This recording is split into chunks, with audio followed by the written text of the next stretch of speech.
Bună ziua, frumoasele mele fecioare! Bine ați venit, dragii mei! Astăzi facem etalarea generală pentru luna februarie 2025, valabilă pentru toți cei care aveți soare, lună, ascendent sau Venus în fecioară. Cad cărțile ca la balamuc aici la voi. Nu știu dacă este agitație în viața voastră, dar, în fine, începem cu aspectul general al lunii. Să vedem dacă vrea să iasă singură cartea, dacă nu o vom scoate noi. Și să vedem aspectul general al lunii februarie pentru fecioare. Aspectul general al lunii februarie pentru fecioare. Ok, avem două cărți care au sărit pentru voi. Avem verbul creator și avem exprimare emoțională. Luna februarie este o lună în care va trebui să deschideți gura și să vorbiți din inimă, fără să mai aveți nimic de ascuns într-un fel sau altul. Este vorba despre, hai să o numim sinceritate dacă vreți. Voi sunteți persoane sincere, dar în anumite circunstanțe fecioara păstrează niște aparențe.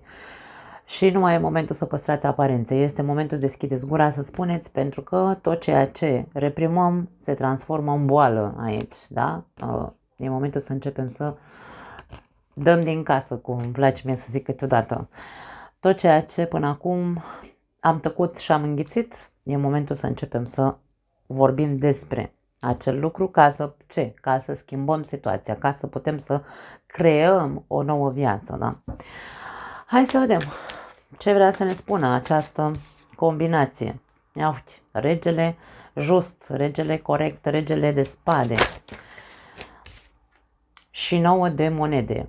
Este vorba despre, îmi vine să spun că fecioara trebuie neapărat să își clarifice niște lucruri cu anumite persoane, lucruri care au de văzut cu a scoate în evidență ce este corect și ce nu este corect și au legătură cu respectul de sine. Fecioara trebuie să își impună într-un fel sau altul respectul prin sinceritate și prin descărcare. Ai nevoie să te descarci. În luna februarie, sau luna februarie este o lună în care, o lună propice în care tu poți să schimbi anumite lucruri în viața ta în legătură cu o situație care nu mai poate fi reprimată. E nevoie să dai din casă și să impui ca să fii respectat de acum înainte. Eu asta simt să transmit aici pentru unii dintre voi. Nu are cum să fie pentru toată lumea, dar cam asta pare că vrea să ne spună aceste combinații. Hai să vedem care este energia ta în luna februarie. Îndrăgostiții, am văzut aceeași energie și la rac. Nu știu dacă tu ai planete în zodia racului sau dacă ai de-a face cu un rac, dar aici poziția ta sau energia ta este una de, mie vine să spun, îndoială. Ești dual. Nu știi dacă să o faci sau să nu o faci, probabil. Dacă să spui sau să nu spui. Sau dacă este momentul potrivit să iei această decizie de a deschide gura. Cinciul de monede, ai foarte multe frici, nu te simți sigur pe tine. Interesant. Și cavalerul de spade, mie vine să spun că nu ești, fricile pe care le văd aici, nu sunt pentru că ți-ar fi frică să deschizi gura și să spui, ci ți este frică să nu cumva să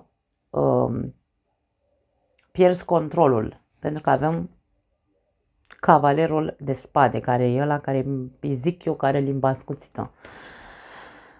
Nu ești sigur pe tine că ar fi cea mai bună variantă să deschizi gura în această lună, pentru că nu știi cum va decurge acea discuție și ți-e frică să nu pierzi controlul și să dai cu buta în baltă. Mie asta îmi vine să spun din ce văd. Energia ta este una duală, pregătită pentru orice, dar în același timp cu acea frică de pierderea controlului sau pierderea persoanei căreia ai să-i transmiți ceva, pierderea unei poziții, de ce nu? Poate fi și asta.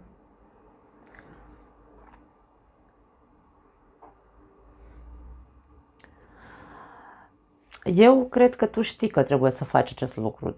Știi că trebuie să spui. Nu poți să mai ții în tine anumite lucruri.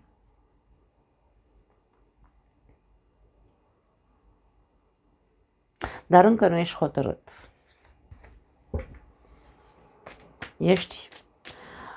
E o amestecătură, dualitatea despre care vorbeam este o amestecătură de energii, de teamă și curaj în același timp. Foarte interesant, nu? Două energii total diferite în tine. Hai să vedem iubirea. Ce se întâmplă în relațiile de cuplu pentru cei care aveți o relație? Ok. Foarte multe cărți. Au sărit 4 cărți, dar vreau să le iau. E prima oară când simt că vreau să le iau. 2 de spade, spânzuratul, as de cupe și 6 de spade.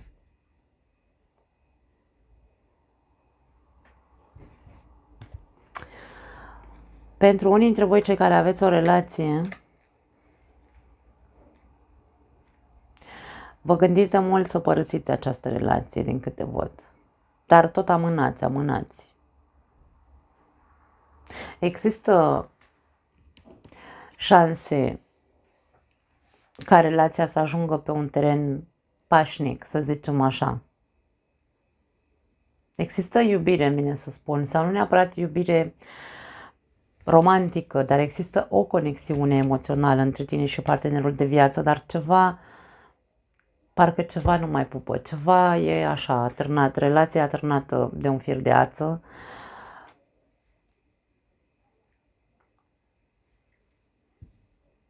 Vă gândiți mult sau vă gândiți de mult că parcă nu ajungeți niciodată la liman. Nu ajungeți niciodată într-un punct de liniște în relația asta. Nu știu dacă neapărat este vorba despre faptul că voi vă gândiți să părăsiți relația și amânați, cât este despre de ce nu putem să ne schimbăm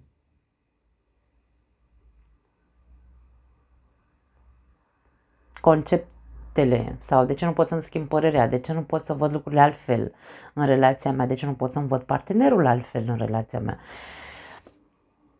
E un de ce constant aici. Avem cavalerul de cupe care a sărit. Wow, sar o grămadă de cărți la voi. 3 de spade și 5 de bâte, dragii mei. Ce s-a întâmplat între voi? Mulți dintre voi nu vreți să vorbiți nici măcar cu partenerul de viață. Păstrați în voi, în interiorul vostru este în interior și în mintea voastră există dubii, există un neînțeles. E ca și cum, Doamne, eu nu înțeleg de ce nu merge relația asta, pentru că de iubit ne iubim, sau cel puțin există sentimente. Nu înțeleg de ce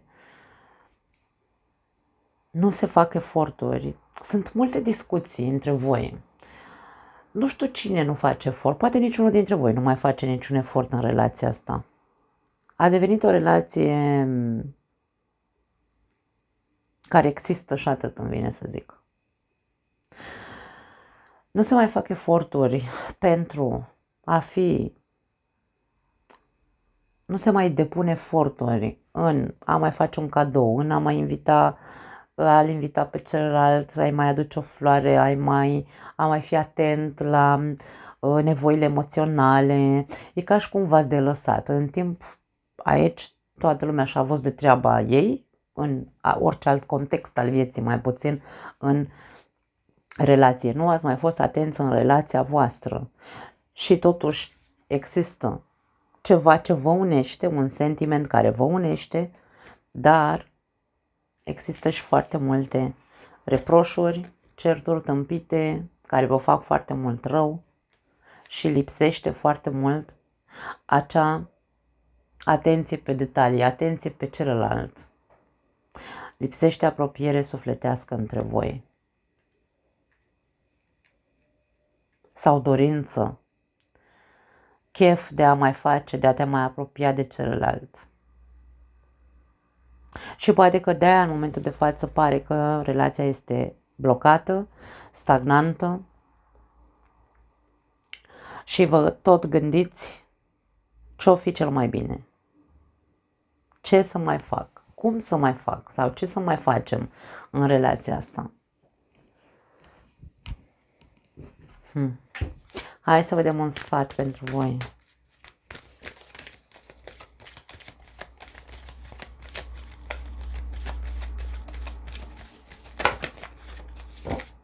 La voi e cu multe cărți. Avem 2 sfaturi. Împletește-ți coroana pe care o meriți și apără-ți poziția. Dragii mei, acum, dacă aș sta să conectez toate cărțile pe care le văd de la începutului acestei etalări, ni se spune că trebuie să deschizi gura și să spui anumite lucruri. Din suflet. Ce ai pe suflet. Pentru că într-un fel sau altul ai nevoie să fii respectat. Dacă tu în relația ta nu te mai simți respectat, te simți, nu știu, uite așa, nu neapărat umilit, dar te simți neimportant, da? Pentru că nu mai există detalii sau poate nici tu nu mai faci detalii, nu mai ai niciun detaliu cu partenerul de viață. E momentul să deschizi gura și indiferent că ți-e frică, pentru că aici vedem această frică de dacă îmi spune ceva, mă apucă dracii și pe mine și să vezi aici ce discuție monstru o să avem și o să ne certăm și o să bla bla bla. Dar cum îndreptăm lucrurile dacă nu ne asumăm faptul că, doamne, nu suntem bine în relația noastră, ce facem? Pentru că aici este vorba despre apără-ți poziția ta, da? Dacă tu suferi lipsuri, discuții tâmpite, lucruri care te fac să suferi, vorbe care te fac să suferi și nu le spui, nu te aperi, la ce servește să stai așa într-o relație care stă practic pe loc și nu se întâmplă absolut nimic? Și poate te întrebi, oare ar fi mai bine să părăsesc această relație? Cred că ar fi cel mai bine să deschizi gura și să vorbești. Cu cât mai mult se instalează răceala și distanța emoțională între 2 parteneri, cu atât mai mult relația se poate duce, poate ajunge la ruptură. Așadar, al doilea card care ne vorbește despre a-ți împleti coroana pe care o meriți, aici avem trandafiri. Trandafirii au spini. Ce fel de implicare ai avut și tu? Pentru că aici poate să fie o reciprocitate în care fiecare dintre noi ne-am delăsat. Dacă unul n-a făcut, nici celălalt n-a mai făcut. Și uite așa, dacă unul spune ceva la adresa lipsurilor emoționale, celălalt atacă sau completează și zice da, dar nici tu nu faci sau bla bla bla. Și atunci despre ce vorbim? Participarea care este? Pentru că aici vorbim despre trandafirii care au spini. Și tu poate ai făcut rău sau poate ai spus anumite lucruri care în timp se adună, le adunăm. Și uite așa ajungem să zicem eu am dreptate, ălaltul zice ba eu am dreptate și nu ajungem nicăieri. Decât în punctul în care stăm și ne gândim unde ne-am pierdut pe drum, ce mai facem cu relația asta. Acum, apără-ți poziția în timp ce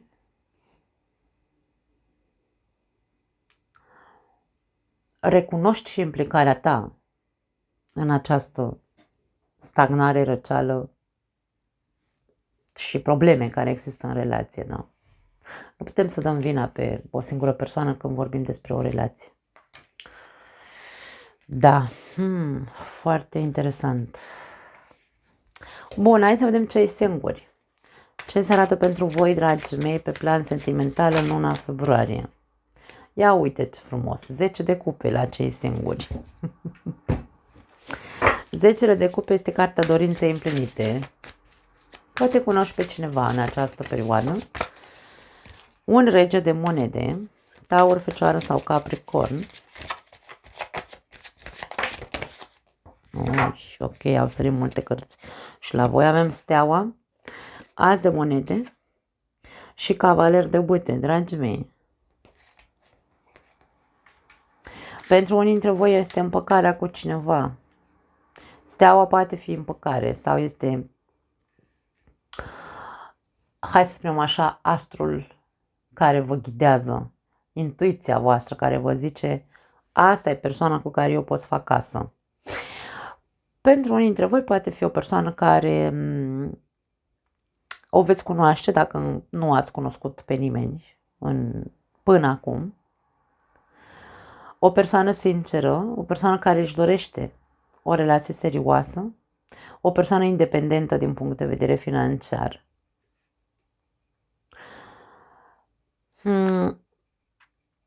Dar pentru unii dintre voi aici e ceva ce nu pupă. Ori voi credeți că este un aventurier sau, mă rog, un jucător, o jucătoare această persoană și nu prea aveți încredere.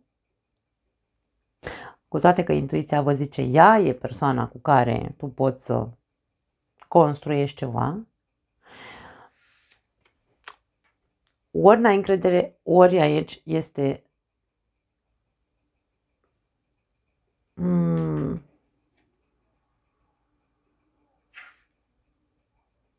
tu crezi că ceea ce vrea această persoană vrea doar o noapte cu tine sau o aventură. Eu aș spune că nu vrea doar o noapte. Eu aș spune că tu ar trebui să-ți dai voie să te deschizi aici ca să cunoști într-adevăr această persoană cu adevărat. Nu pot să spun altceva. Eu pot să spun că această persoană, regele de monede, este o persoană aici singură. Această carte explicată singură este o persoană cu capul pe umeri, o persoană realistă, sinceră, care vrea ceva serios. E soțul perfect, soția perfectă dacă vrei. Da? Ăla de vreme acasă. Da? Nu faci prostii. Venind înconjurat acest rege de monede, de cartea Steaua și de 10 de cupe, nu am decât minuni de spus despre el. Da? Despre ea, despre această persoană.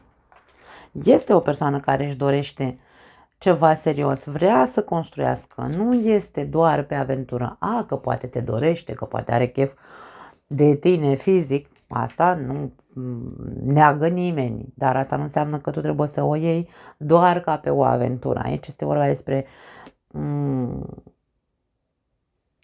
dacă ai avea 20 de ani, aș spune că, uite, ți-e frică să nu cumva să te îndrăgostești de persoana asta și să te, după aia să te părăsească și să suferi și bla bla bla și chiar și așa ți-ai reveni repede. Dar dacă ai o vârstă, ai peste 35 de ani aici cu cavalerul ăsta de bâte, cum și ești singură ca persoană tu, cum să-ți fie frică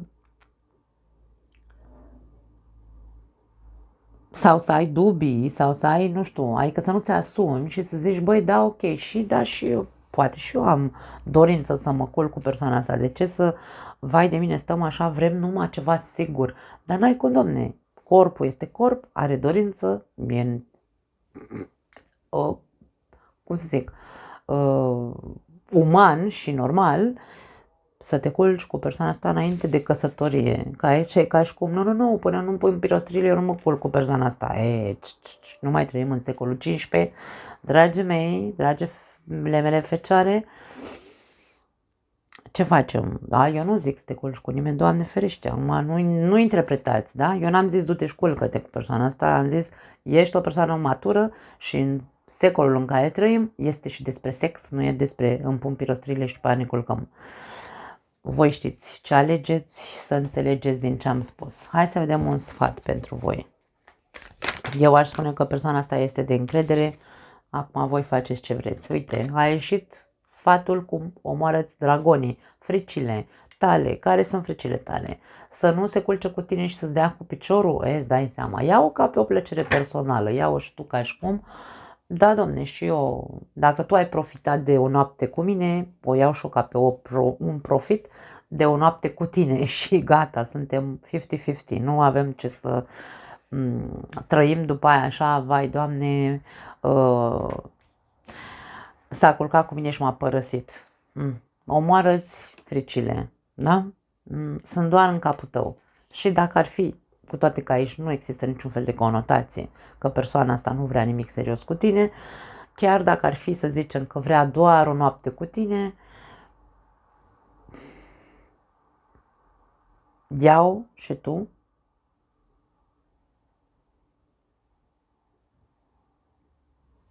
cape acea plăcere în care zici, ok, și eu m-am bucurat de această noapte cu tine și atât. Nu te iluziona, te duci foarte departe, vai, doar ce am cunoscut persoana asta și deja fac filme în cap, nu e propriu fecioarelor. Dar asta nu ține doar de zodia fecioară, să fie idealistă și să se gândească cu capul nori, vai, wow, uite, bărbatul potrivit pentru mine, femeia potrivită pentru mine, îmi fac aici tot felul de speranțe și de filme că o să construim și nu știu ce, și formăm o familie și facem copii și Flioșca aici vine și îți zice, și după ce s-a culcat cu tine nu te mai vrea, că asta căuta, o aventură, da? N-ai cum. N-ai cum să cazi în idealizări, în vise deșarte, pe degeaba. Omul ăsta pare că este o persoană serioasă, dar nici nu poți să te duci cu persoana asta de în start cu filme în cap. Du-te cu picioarele pe pământ și intră în relație sau intră în aventură cu persoana asta cu picioarele pe pământ, conștient fiind că dacă vrei să o faci pentru că vrei tu, nu pentru că sper după aia să fie cu tine până la adânci bătrâneți.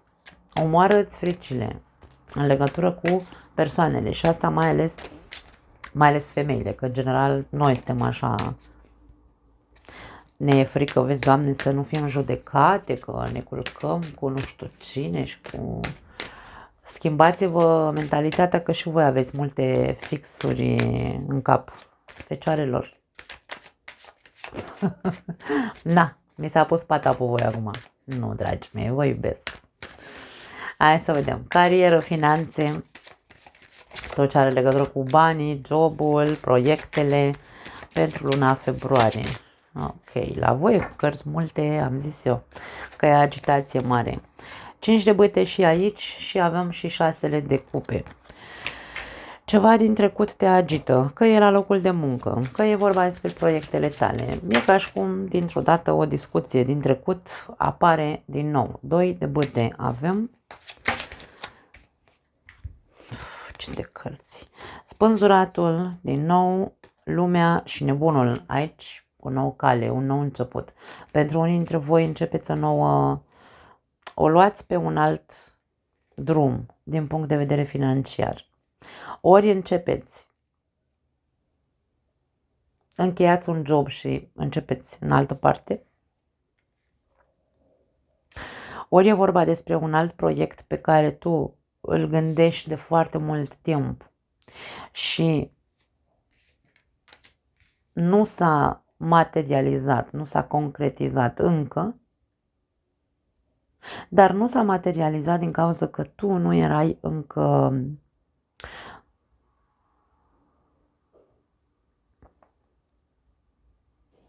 convins, îmi vine să spun, sau încă nu făceai tot ce trebuia să faci pentru a se materializa acel proiect.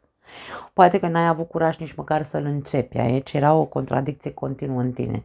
De 6 luni de zile tot stai și te gândești pe unde să o iau, cum să fac, cum să pun pe piață, cum să încep proiectul ăsta și ai tot stat și ai pierdut timp aici probabil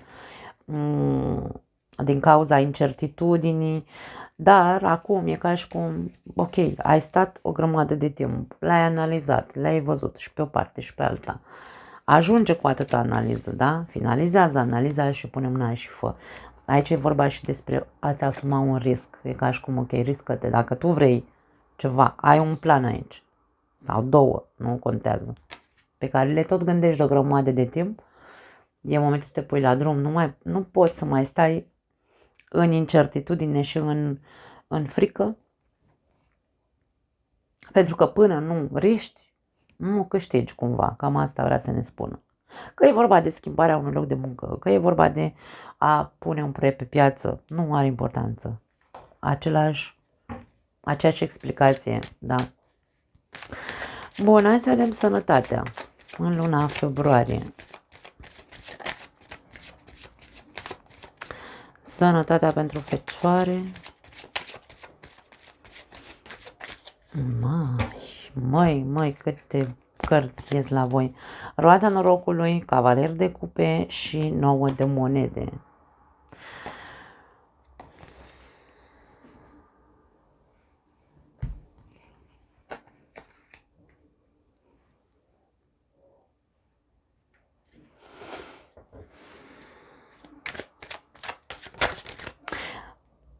Zece de monede. Nu, e 6. Eu nu știu de ce văd 10. Am văzut monedele, nu le-am numărat. E 6 de monede. Îmi vine să spun că după o perioadă de dezechilibru, din punct de vedere al sănătății, acum nu știu dacă neapărat a fost vorba despre o boală, dar nu a fost o perioadă foarte simplă, să zicem așa, pentru voi, din punct de vedere al sănătății. A fost cam multă agitație, un cert dezechilibru din punct de vedere emoțional, care poate că a avut repercursiuni în corp, dar aș spune că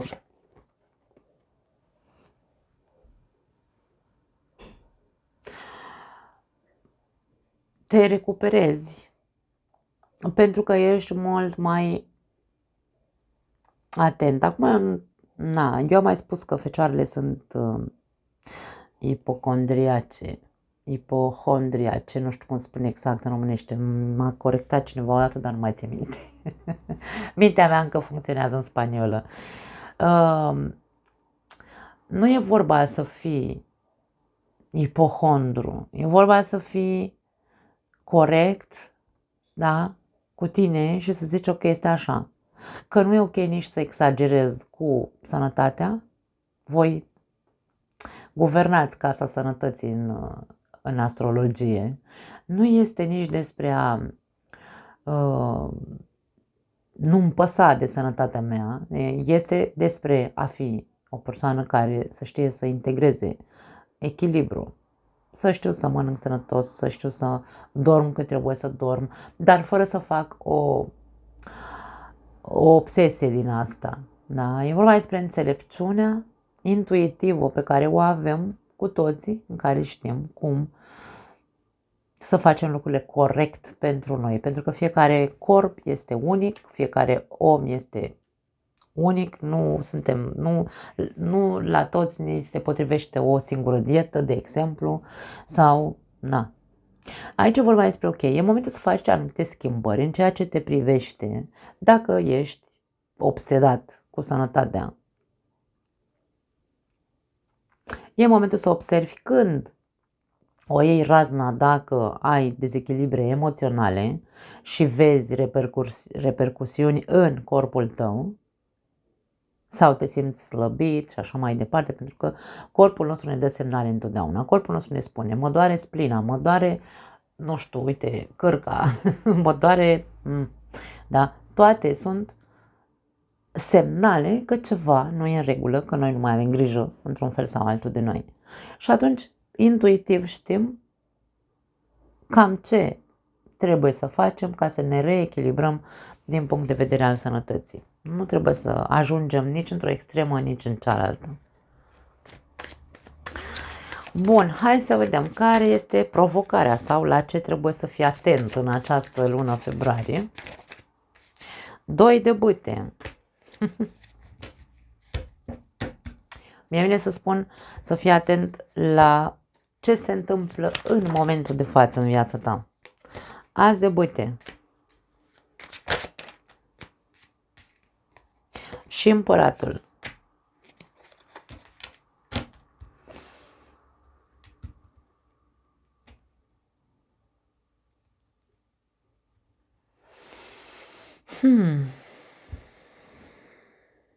În primul și în primul rând, fii atent la fii în momentul prezent. Fii cu picioarele pe pământ și vezi unde ai ajuns în momentul ăsta al vieții tale. Și vezi către ce vrei să te îndrepți. Pentru că aici avem o propunere din partea unei persoane, o persoană cu autoritate sau pur și simplu cineva care are o poziție socială bună și îți face o propunere. Poate fi un proiect împreună cu această persoană. Pentru că aici avem ca și cum niște planuri, da? Dacă tu ai planuri de, hai să numim, creștere din punct de vedere financiar sau de a pune pe piață un nou proiect, aici este despre a te disciplina într-un fel sau altul. De-aia ți se spune fii atent, fii cu picioarele pe pământ în prezent. Ce vrei tu de la tine, de la viață, în acest moment al vieții tale.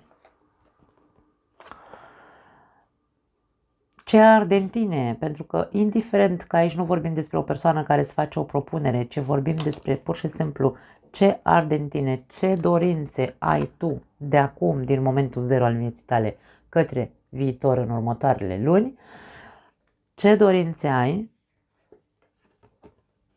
Și aici este vorba despre tine. Fă-ți planurile ca la carte, realist, în care să te disciplinezi, să faci lucrurile așa cum am zis, ca la carte. Indiferent că vorbim despre parte financiară, că vorbim despre mutare în casă nouă, de a începe o relație nouă, de... Nu contează, pe toate planurile, da? Disciplină, seriozitate și dorință de creștere aici. Bun, hai să vedem surpriza lunii sau de ce lucruri ar trebui să te bucuri mai mult în această lună februarie.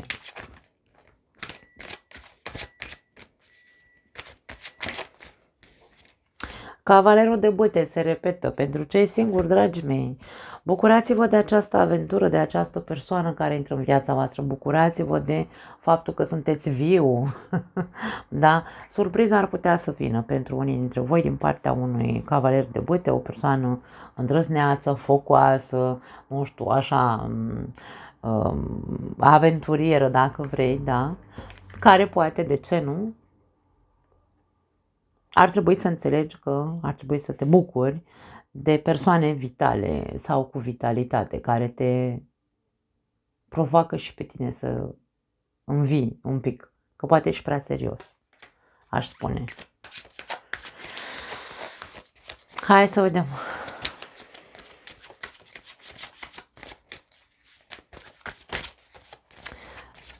Cu ce vine cavalerul ăsta de bâte? Na, nu la stare nimic. Cu 3 de monede, vine cu seriozitate, insistă să ne spună că această persoană caută o echipă și avem un paj de bâte. E foarte înflăcărată această persoană. Bucură-te de prezența acestei persoane. E foarte înflăcărată, focoasă, doritoare, nu știu, creativă, te ațâță, te incită, dar singura intenție pe care o are este să formeze o echipă cu tine. Nu știu dacă neapărat vorbim despre cei singuri aici sau cu partea emoțională. Aici vorbim despre bucură-te, pentru că întrebarea este de ce lucruri ar trebui să te bucuri mai mult? De viață, de a colabora cu ceilalți, de a râde, de a dansa, de a pur și simplu de a te lăsa dus de viață către socializare, către creativitate, către a crea altceva. Am început cu prima carte, verbul creator. Doar de tine ține să-ți creezi o nouă viață, o nouă stare, o nouă relație, lăsându-te sau nu lăsându-te, că nu e vorba să te lași dus de val, e vorba de a-ți permite, pentru că viața vrea să te ducă, să te trezească, să te încălzească, să te incite. Viața vrea. Colaborează și tu, pentru că 3 de monede e o carte a echipei. Colaborează cu viața asta care îți aduce în cale, uite, noi aventuri, noi persoane care te ațâță sau te incită, de ce nu? Bun, hai să vedem. Un mesaj final sau un sfat pentru voi. Magicianul, ia uite, foarte interesant. Ai tot ce ai nevoie pentru a face orice vrei. Tu hotărăști dacă vrei să începi o nouă viață, un nou capitol. Tu ești cel care poate avea încredere în el însuși, pentru că magicianul deține toate elementele pe masă. Tu ești cel care crede în el însuși că poate și are dreptul să trăiască așa cum îi place și așa cum își dorește. Tu ești cel care hotărăște dacă stă aici în frici, tu ești cel care hotărăște dacă vrea să se mai ascundă după măscuțe, dacă... Da, deci aici tu ai în tine tot ceea ce ai nevoie ca să hotărăști să faci sau să-ți faci viața așa cum vrei. Sau dacă hotărăști să stai în frici și în situații care nu sunt bune pentru tine, dar le accepti, este din nou. Deci, în tine există toate răspunsurile, vine să zic. Nu pot să zic altceva. Foarte tare. Magicianul este numărul 1 din tarot. Magicianul ne indică faptul că poate ar fi cel mai bine pentru tine să începi o nouă viață. Poate, de ce nu, total diferită de viața pe care ai avut-o până acum. Tu hotărăști. Faci rai din ce ai în tine. Nu pot să zic altceva. Vă pup, dragii mei. Ne vedem data viitoare. Ceau!